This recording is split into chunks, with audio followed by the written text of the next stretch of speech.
Maksud dia, Tuhan kata Qarun, Fir'aun dan Haman. Ini nama-nama besar di kalangan orang yang berhaka Allah. Dalam Quran tuan-tuan, Allah sebut nama orang baik-baik, Allah sebut direct, dan ada Allah sebut indirect. Demikian hal dalam Quran, Allah ada sebut direct nama orang-orang yang jahat, dan Allah sebut indirect nama orang-orang yang jahat. Tiga orang ini terpilih untuk disebut nama mereka sebagai tokoh jahat menentang Allah Subhanahu wa ta'ala.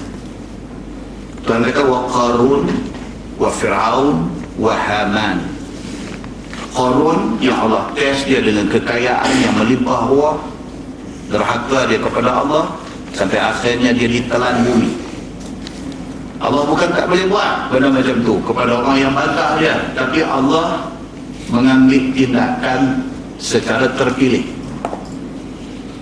Bukan semua orang yang berhaka Allah dan kena telan bumi. Ada yang ditelan bumi, ada yang Allah tangguh. Dia atas rahmat dan kasih sayang Allah, kut dia nak bertaubat. Maka Qarun dipilih oleh Allah untuk ditelan bumi masa hidup. Fir'aun yang derhaka Allah dipilih untuk ditelan Laut Merah. Haman demikian halnya. Maka Allah sebut dalam Quran, walaqad ja'akum Musa bil bayyinat. Tiga-tiga ni, Qarun, Fir'aun dan Haman hidup zaman Nabi Musa. Nabi Musa mai jumpa mereka bil bayyinat, dengan membawa bukti-bukti nyata, bukti dalam bentuk Taurat, kitab yang diturunkan Allah Subhanahu wa ta'ala, dan bukti dalam bentuk mukjizat. Kitab Taurat itu bukti, kata Nabi Musa itu utusan Allah. Mukjizat itu bukti, kata Nabi Musa itu utusan Allah. Dia pergi jumpa tiga-tiga ini, dia jumpa Qarun, dia jumpa Fir'aun, dia jumpa Haman, dan dia bawa al-bayyinat, dia bawa bukti, dia proof, kata dia utusan Allah. Fastakbaru fil ardi. Tapi malangnya mereka ni takabur di atas muka bumi ini. Mereka tolak Allah, mereka tak mau terima Allah sebagai Tuhan, mereka tolak Nabi Musa, mereka tak mau terima Nabi Musa ini sebagai utusan Allah. Wa ma kanu sabiqin. Tuhan kata, dan adalah mereka ni tak akan terlepas daripada kebinasaan. Mereka ni kalau ditakdirkan atas dunia tak kena, akhirat kena. Tapi malangnya tiga orang ini, dunia pun kena, akhirat pun kena. Fakullan akhadna bidhanbih. Tuhan kata tiap-tiap sekok ni, tiap-tiap seorang daripada Qarun, daripada Fir'aun dan daripada Haman ini, fakullan, tiap-tiap satu daripada mereka ni, akhadna bidhanbih, kami ambil tindakan dengan mengenakan azab di atas dosa mereka. Faminhum man arsalna alaihi hasibah. Di kalangan tiga ini, ada di kalangan mereka ini yang kami kenakan kepada mereka hujan batu kerikil. Bukan saja tiga ni, bahkan ada banyak lagi umat yang dihukum Allah Subhanahu wa ta'ala dengan balak seumpama ini. Hujan batu kerikil, di antara yang kenanya ialah umat Nabi Lut. Batu yang dibawa mai daripada api neraka turun atas kepala mereka, dan batu itu musawwamah. Dan Quran kata ditulis nama pada batu itu. Batu ni nak jatuh atas kepala siapa, nama ada ditulis di batu itu. Siapa kata? Allah kata dalam Quran. Maka batu itu tidak akan menyimpang, tidak akan tersasar, melainkan dia akan kena kepada nama yang tertulis di batu itu. Demikian Allah Subhanahu wa ta'ala kalau dia nak ambil tindakan. Dia akan pastikan tidak ada satu pun, tidak ada seorang pun daripada musuh dia yang menentang dia, yang buat main-main dengan dia, yang terlepas daripada hukuman dia. Wa minhum man akhadathu as-sayhah. Dan di kalangan musuh, di kalangan orang yang menderhaka Allah, yang buat naya kepada pesuruh Allah ini, ada di kalangan mereka ini yang dikenakan as-sayhah, jerkah.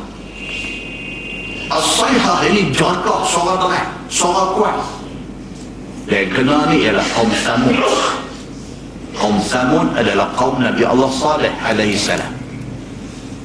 Allah hantar malaikat main jerkah, mati dengan kerana jerkah itu. Jerkah menjadi azab kepada mereka.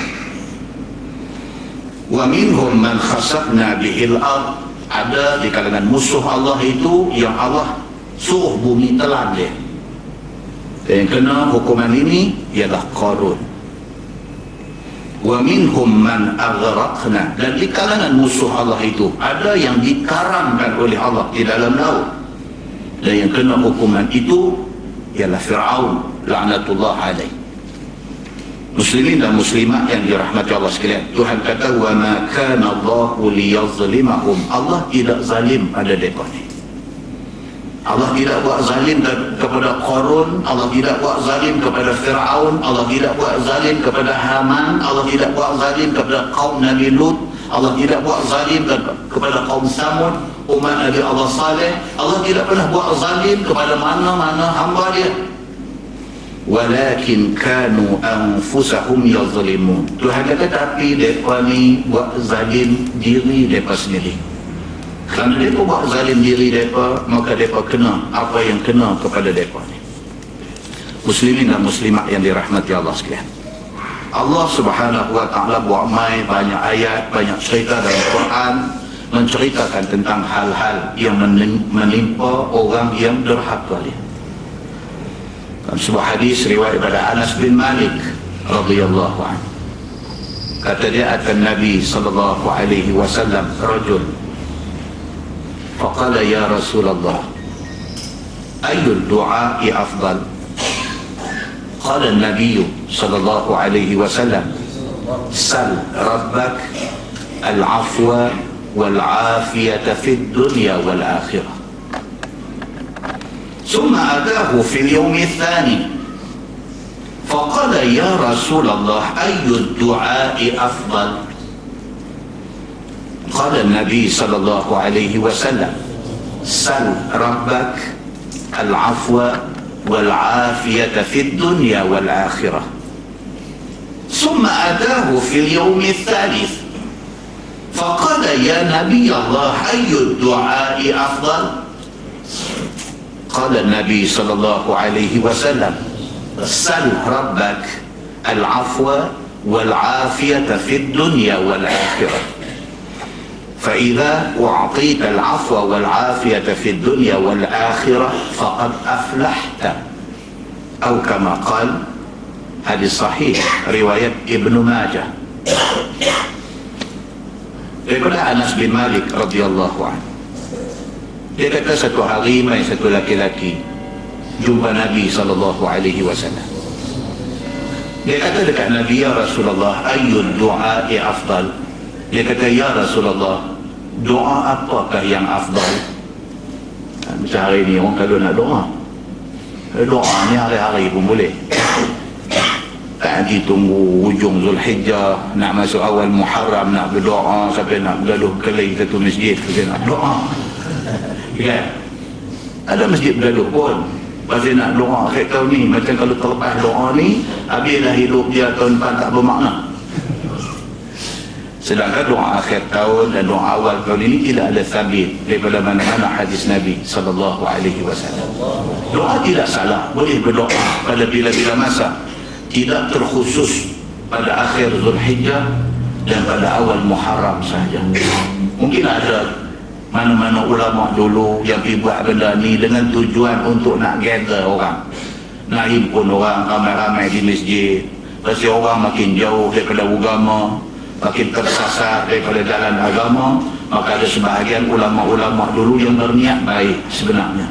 Kita nak himpun orang, nak bagi mai duduk di masjid, daripada tak ada apa aktiviti, kita buat satu aktiviti, kita berdoa beramai-ramai. Tidak salah, dengan syarat tidak beriktikad mengatakan itu sunnah Nabi sallallahu alaihi wasallam. Jadi kalau semua orang boleh lapang dada, tidak menyindir-nyindir mana-mana pihak, tidak akan jadi apa yang tak elok di dalam masyarakat. Nak buat-buat, jangan beriktikad kata itu perintah ataupun ada tunjuk ajar daripada Nabi sallallahu alaihi wasallam. Muslimin dan muslimat yang dirahmati Allah sekalian. Satu laki-laki jumpa Nabi. Dia tanya Nabi, dia kata ayyud du'a'i afdal. Dia kata, ya Rasulullah, apakah satu doa yang afdal untuk saya minta pada Allah? Kan, ramai orang ini hantar SMS, Ustaz, apakah doa yang terbaik sempena masuk tahun baru ini? Kan, doa pada bila-bila masa pun yang baiknya ialah macam yang Nabi abang. Nabi kata, sal rabbak, minta pada Tuhan kamu al-afwa wal-afiyata fid dunya wal-akhirah. Nabi kata bila-bila masa pun minta kepada Tuhan supaya Tuhan bagi kepada kamu al-afwa, keampunan dosa, wal-afiyah, dan selamat dunia dan akhirat. Yang tu je. Nak buat satu, minta Allah ampun dosa kita. Dosa kita banyak, tuan-tuan. Dosa kita dengan Allah tanpa orang lain tahu berapa banyak tu ada. Kita depan orang, kita satu muka kita tunjuk, belakang orang kita ada satu muka lain. Depan orang tertibnya kita ni, belakang orang jahat kita ni. Dosa kita dengan Allah, dosa kita dengan Nabi, kita tak cukup sayang Nabi seperti mana para sahabat ridwanullah alaihim ajma'in sayang Nabi. Kita tak cukup sayang Nabi. Orang hina Nabi depan kita, kita tak bersuara kata apa-apa. Berdosa kita dengan Nabi sallallahu alaihi wasallam. Dosa dengan mak, dengan ayah, dengan abang, dengan kakak, dengan adik, dengan suami, dengan isteri, dengan anak, dengan jiran, dengan kawan pejabat. Dosa kita ni, kalau sekiranya Allah nampakkan dosa ni dalam bentuk yang boleh tengok, takut kita ni nak hidup dalam dunia ni. Maka Nabi SAW kata apa? Sal rabbak, minta kepada Tuhan kamu al-afwa, minta ampun dosa, wal-afiyah, minta afiat, minta selamat fid dunya wal akhirah. Sahabat ni jadi macam tak puas hati. Duk esok tanya lagi Nabi.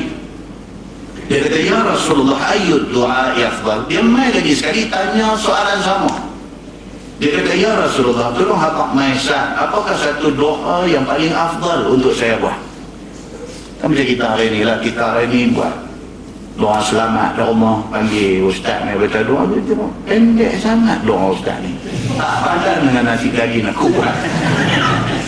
Kan, dia punya expectation, dia punya harapan, dia nak biarlah panjang doa ni sampai lemah siku ni. Tak boleh belanja satu kepala 12 ringgit buat makan. Ustaz ni satu punya ringkas dengan doa dia bagi. Tu tak apa hati, duduk dia galak bahasa macam hari ni spend duit tak berbaloi ni. Kalau aku tahu, aku tak suruh dia baca doa, aku suruh orang lain baca panjang sikit. Kita macam tu. Sedangkan Nabi SAW, dia doa dia simple, ringkas tapi padat. Imam Malik, bila orang tanya dia, wahai Imam, apakah doa yang paling baik? Imam Malik kata doa paling baik ialah doa yang jami', mani', satu doa yang pendek tetapi padat. Pertanyaan dia, apa doa tu ya wahai Imam? Dia kata, Rabbana atina fid dunya hasanah wa fil akhirati hasanah wa qina azabannar. Itu doa pendek tetapi padat. Rabbana atina fid dunya hasanah, ya Allah bagilah atas dunia ni segala hasanah, segala kebaikan kepada aku. Atas dunia yang kata baik ni apa dia? Sehat, itu kebaikan. Dia kata atas dunia ni baik apa dia? Baik kalau kita ada harta benda duit ringgit, kita tak perlu nak meminta-minta pada orang. Atas dunia yang kata baik ni apa dia? Kita ada keluarga yang taat, dengar cakap perintah Allah, perintah Nabi, perintah ibu bapa, dengar semua. Itu kebaikan dia atas dunia. Atas dunia ni apa? Kebaikan dia kesihatan, kita tak sakit, itu kebaikan dia atas dunia. Kita akan sebut satu-satu. Kita sebut Rabbana atina fid dunya hasanah. Imam Malik kata itu doa cukup baik. wa fil akhirati hasanah. Akhirat ni apa dia?